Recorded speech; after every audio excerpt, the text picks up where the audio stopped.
Hello and welcome to another AVIDEngage video. Today we're coming to you from our Bloomdale community in Victoria.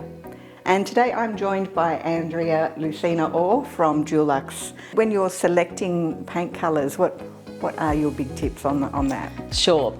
The first thing is when you go to a hardware shop to actually get your colour chips or your colour booklets, try and have an idea of where you're going first. So have all that inspiration that is, honed into a particular colourways before you go to the store.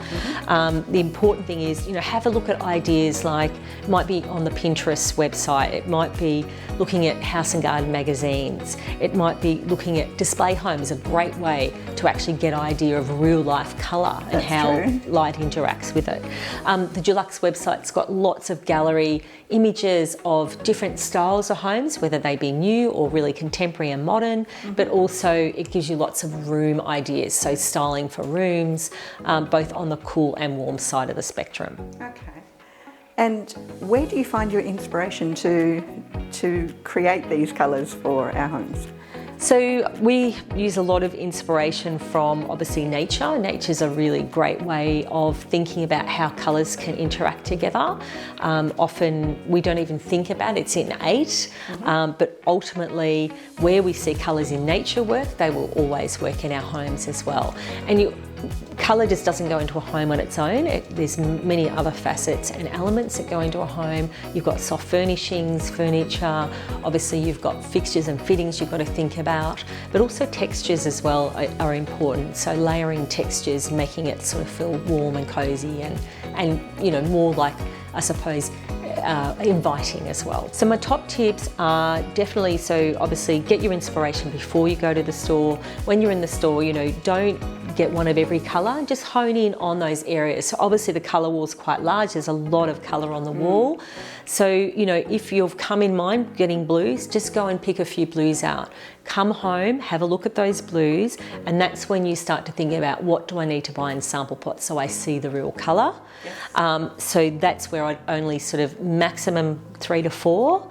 And then use cardboard. Don't just paint your sample pots on the walls, use cardboard so you can move it around the rooms in the home to see the different lighting impact, but also against your furnishings and also your fixtures and fittings. For sure, and different times of day as well. Oh, it's so important from a lighting perspective, especially under artificial light versus daylight. Okay, and when you are standing in front of this massive colour wall, how do you know roughly whereabouts you should be looking, because there's so much to choose from? There's so much to choose from, but I suppose as a general rule, the top half of the wall is much brighter colours, but when you look at the last half of the wall, that's where most people shop because they're more muted tones, so they've got more black in them. And that's where most of the Australian market will be sitting at. So if you look at that second half and hone in on the colour, you'll see on the left hand side there's predominantly warmer colours, and on the right there's predominantly cooler colours, so that automatically puts you on one side or the other. That's a good tip. Yeah, and even like on the wall on the left hand side we've got the whites and neutrals panels, and on the right we've got the same, but the right hand side's exterior and the left hand side's interior. That's where you can get all your warm whites, neutral whites, all of those sorts of colours as well, and then the actual colour spectrum is in the centre of the wall. Yeah. Thank you. And when you're talking about colour forecasting, obviously you introduce new colours all the time.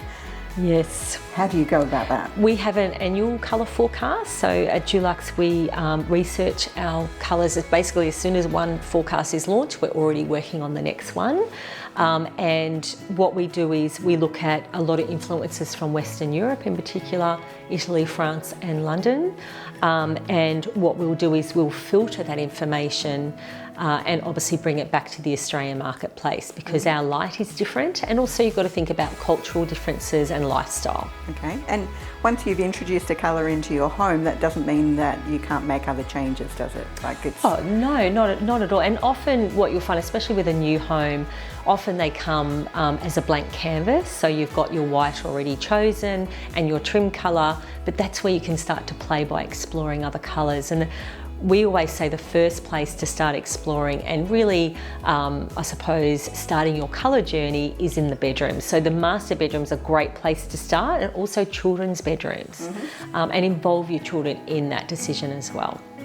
We can still introduce different things, can't we? Yeah, definitely. So what we say is, especially with forecast colours, if you think about, you can do whole rooms if you want to, especially in the bedrooms and things like that. But if you want to just pick out little bits of colour, like small volume, you could do the front door, you could do internal doors. We've seen lots of fun things done with internal walls with kids' bedrooms. So it sort of differentiates the kids' bedrooms nicely from the outside, but also things like, painting your kitchen chairs or your outdoor chairs, or bedside tables are a great thing to paint as well. So there's lots of little ways you can bring in pops of colour, but ultimately it's also in soft furnishings as well, not just paint. Yes, for sure. Well, thank you so much for joining us today, and thank you for watching another AVIDEngage video.